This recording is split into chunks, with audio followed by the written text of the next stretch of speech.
I am going to show you a fly today. You won't believe. It's a fly that all my friends made fun of me for a lot of years. Yep. And that's fine because it rips. Predominantly around caddis time, you want to start throwing this thing. So we might see some caddis mid-May. Might get that Mother's Day hatch here in Colorado. And I am going to show you a pattern that you're just going to be like, whatever. But I'm going to suggest you try tying them. Throw them all the way around the caddis hatch, pre, during, and after. A lot of those maddening, crazy caddis hatches you'll see, especially Mother's Day hatch, when it's just so thick if you have some clear water where fish are eating.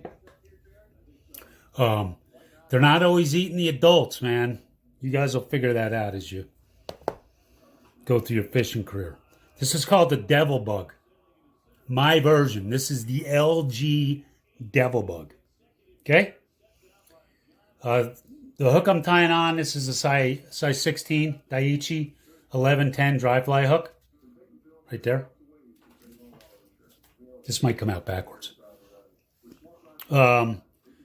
And then I've got strips of foam, white foam. I'm going to say this is probably about 1 mil. Right there. I pre-cut these strips so I can tie a bunch of bugs. And then I'm just going to use, for today's purpose, you can use whatever color thread you want. I got some black Danville here. But this is the fly. You guys ready? And again, for those of you that know me, I hate tying, intricate patterns. I want flies I can tie a bunch of that work. And this is one of them. This is LG's devil bug. So, get your thread started. Let me pull this back to the bend of the hook.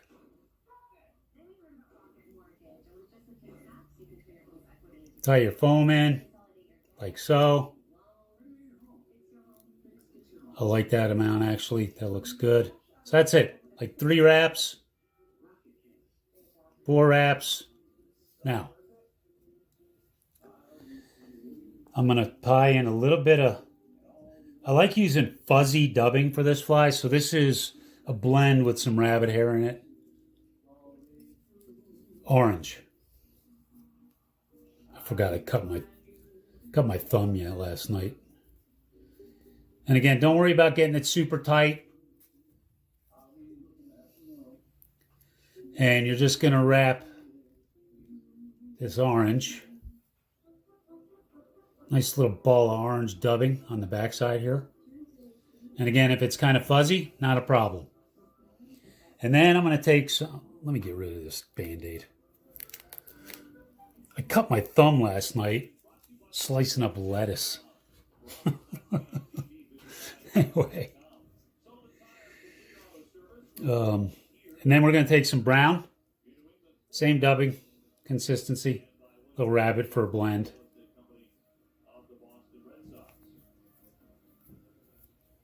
Doesn't need to be super tight. And then we are going to continue forward with our brown dubbing. And I mean, you can try different colors. Try it out. See how it works. Leave some comments.